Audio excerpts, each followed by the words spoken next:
Hi, I'm Cheryl Faraday and I'm nominating Cameron, Jayden and Cohen for the Positive Contribution to the Community Award. I believe they deserve this award for their involvement in the planning of Skate Jam 2024. They have attended lots of skate jams at Ystrad Skate Park and asked if they could get involved in the planning of this one.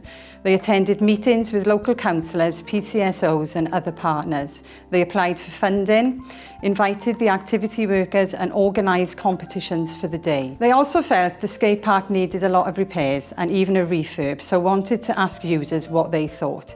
They created a questionnaire, asked for it to be linked to a QR code so they could stick this to their helmets and ask people on the day if they could complete it.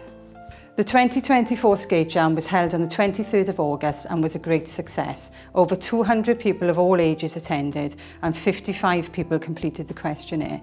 The results of this questionnaire will now help to shape the plans for the refurb of the skate park at Ystrad. Good luck guys, and following on from the success of last year, you've now got to get involved with us to plan Skate Jam 2025. Looking forward to it.